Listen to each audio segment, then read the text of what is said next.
Welcome to postal academy. আজকে আমি তোমাদের পিও গাইড পার্ট 1-এর 10টা মোস্ট ইম্পর্ট্যান্ট কোশ্চেন অ্যান্সার করাবো, যেটা 2025 সালের এমটিএস এবং পোস্টম্যান পরীক্ষার জন্য খুব খুব গুরুত্বপূর্ণ। যারা সিরিয়াস অ্যাসপিরেন্ট রয়েছে 2025 সালের এক্সাম দেবে, তারা অবশ্যই চ্যানেলটি সাবস্ক্রাইব করে দিও। এই চ্যানেলে সম্পূর্ণ বাংলা ভাষায় জিডিএস টু এমটিএস পোস্টম্যানের সিলেবাস কভার করানো হবে। তাহলে চলো আমরা প্রশ্নোত্তর শুরু করি। দেখো, 1 নম্বর যে প্রশ্নটা এখানে দিয়েছে, how many type of post office in India. মানে পোস্ট অফিস তো রয়েছে আমরা জানি, কিন্তু পোস্ট অফিস কত টাইপের হয়। ঠিক আছে, দেখো 3টে টাইপের হয়। HO head post office, SO sub office, BO branch office. যারা তোমরা জিডিএস বিপিএম এবিপিএম রয়েছো, তারা বেশিরভাগই ব্রাঞ্চ অফিসেই কাজ করো, এটা সকলেই জানো। আর এসওতেও কিছু কিছু ডাক সেবক জিডিএস প্যাকার থাকে, আর হেড অফিসেও কিছু কিছু ডাক সেবক থাকে।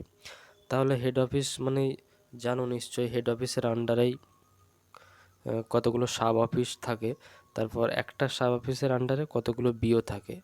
ঠিক আছে, তারপর 2 নম্বর প্রশ্নে যেটা বলা হচ্ছে, which type post office can not transact all type of business.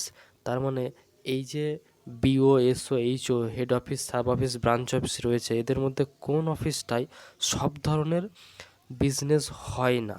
ঠিক আছে, সেটা হচ্ছে বি, অর্থাৎ ব্রাঞ্চ পোস্ট অফিস। সব ধরনের ট্রানজ্যাক্ট বলতে মানে যত রকমের, যেমন ধরো কোনো অ্যাকাউন্ট ক্লোজ করা হবে, এই যে টাইপের বিজনেসটা, এটা কিন্তু ব্রাঞ্চ পোস্ট অফিসে ডিরেক্ট হয় না। ঠিক আছে, ব্রাঞ্চ পোস্ট অফিসে অ্যাপ্লিকেশন দিলেও সেটা সাব অফিস থেকে হয়ে তারপর আসে, তাহলে ব্রাঞ্চ অফিসে এটা হচ্ছে না। অতএব সব ধরনের ট্রানজ্যাকশন বা বিজনেস কিন্তু এখানে সম্ভব হচ্ছে না। তারপর question number 3, in which post office VP article and money order cannot be booked। কোন পোস্ট অফিসে ভিপি আর্টিকেল এবং মানি অর্ডার বুক করা যায় না, সেটা হচ্ছে আর্মি পোস্ট অফিস। ঠিক আছে, তাহলে ভিপি আর্টিকেল মানি অর্ডার এগুলো কি, এগুলো ডিটেলস আমি যখন তোমাদেরকে প্রোডাক্ট অ্যান্ড সার্ভিস করাবো তার মধ্যে এগুলো আছে, তখন ডিটেলসে সব বুঝিয়ে দেবো। এটাও খুব খুব গুরুত্বপূর্ণ প্রশ্ন। চলে যাই পরের প্রশ্নে, how many army post office in India. এই যে আর্মি পোস্ট অফিস কয়টি রয়েছে? ঠিক আছে, 2টি, একটা নিউ দিল্লি আর একটা কলকাতায়। নিউ দিল্লির যে আর্মি পোস্ট অফিস, তার যে অ্যাড্রেস, সেটা হচ্ছে 56 এপিও, অর্থাৎ 56 আর্মি পোস্ট অফিস। আর কলকাতারটা হচ্ছে 99 এপিও। এটাও খুব খুব গুরুত্বপূর্ণ কিন্তু। ঠিক আছে, এটাও দেখে নেবে তোমরা। আর তারপর চলে যাই আমরা পরের প্রশ্নে, 5 নম্বর, which clause describe about night post office. কত নম্বর ক্লজ, এইভাবেও কিন্তু প্রশ্ন এসেছে আগে। প্রিভিয়াস ইয়ারগুলো দেখলে তোমরা বুঝতে পারবে, আমিও করাবো এই চ্যানেলে, যে একটা বিষয় দিয়ে দেবে, দিয়ে বলবে যেটা কত নম্বর ক্লজে রয়েছে। যেমন নাইট পোস্ট অফিস খুব খুব গুরুত্বপূর্ণ একটা টপিক তোমাদের এক্সামের জন্য, এটা রয়েছে ক্লজ নাম্বার 3।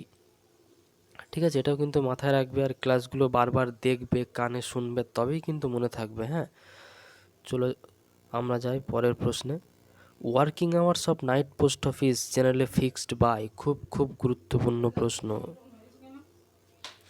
এটা হচ্ছে HOC, head of the circle. ঠিক আছে, আর হেড অফ দ্য সার্কেলকে কি বলা হয়? CPMG, chief postmaster general. তাহলে কোনো অপশানে যদি থাকে সিপিএমজি, পিএমজি, ঠিক আছে, তখন কিন্তু অ্যান্সার হবে সিপিএমজি। তাহলে অপশানে যদি এইচওসি থাকে, হেড অফ দ্য সার্কেল, সেটা হবে। যদি অপশানে থাকে সিপিএমজি, দুজনে কিন্তু একই ব্যক্তি। ঠিক আছে, সিপিএমজি চিফ পোস্টমাস্টার জেনারেল। এটাও খুব গুরুত্বপূর্ণ প্রশ্ন। আমরা চলে যাব পরের প্রশ্নে, who can extend working hours of night post office. এই যে নাইট পোস্ট অফিস যে ওয়ার্কিং আওয়ার্স কে এক্সটেন্ড করতে পারে, কে বাড়াতে পারে, খুব খুব গুরুত্বপূর্ণ প্রশ্ন। DG, director general. ঠিক আছে, আমরা পরের প্রশ্নে চলে যাব। আর তার আগে হ্যাঁ, এই যে এক্সটেন্ড করতে পারে, কত টাইম পর্যন্ত পারে? 8:30 PM। ঠিক আছে, 8:30 পর্যন্ত। তাহলে নাইট পোস্ট অফিস মানে যে সারা রাত কাজ হয় এমন কিন্তু নয়, অনেকে এটা ভাবতে পারে। 8:30 পর্যন্ত হাইয়েস্ট কাজ হবে। ঠিক আছে, 8 নম্বর প্রশ্নে which post office open on Sunday and national holiday? Night post office. তাহলে কোন পোস্ট অফিস সানডে অ্যান্ড হলিডেতে খোলা থাকে? Night post office.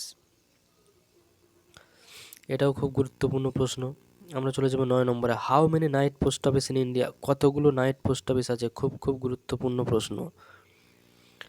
119টা। ঠিক আছে, এটা হচ্ছে একদম লেটেস্ট রিপোর্ট, লেটেস্ট যে অ্যানুয়াল রিপোর্ট বার হয়েছিল 2024 সালের এক্সামের কয়েকদিন আগেই, সেখান থেকে এটা সংগ্রহ করা। ঠিক আছে, 119টা নাইট পোস্ট অফিস রয়েছে। আজকের ক্লাসের শেষ প্রশ্ন, in which post office VP article and insured article can not be booked? কোন পোস্ট অফিসে বা কোন ধরনের পোস্ট অফিসে ভিপি আর্টিকেল ইনসিউড আর্টিকেল এগুলো বুক করা যায় না? Mobile post office. খুব খুব গুরুত্বপূর্ণ প্রশ্ন, এটা হচ্ছে ক্লজ 4-এ রয়েছে। যেমন নাইট পোস্ট অফিস ক্লজ 3-তে ছিল, যদি বলে মোবাইল পোস্ট অফিস কত নম্বর ক্লজে রয়েছে, তখন হবে ক্লজ 4। এর আগে একটা এই টাইপের প্রশ্ন দিয়েছিলাম, তোমরা যেন গুলিয়ে ফেলো না। হ্যাঁ, দেখো আমি দেখাচ্ছি, যেটা হচ্ছে যত সম্ভব, হ্যাঁ 3 নম্বর, in which post office VP article and money order can not be booked? এটা হচ্ছে army post office, VP article and money order. কিন্তু ওই প্রশ্নটা ছিল, এই যে প্রশ্নটা ছিল সেটা হচ্ছে VP article and insured article, তখন হবে মোবাইল পোস্ট অফিস। ওকে, আজকের ক্লাস এই পর্যন্তই। সকলকে ধন্যবাদ।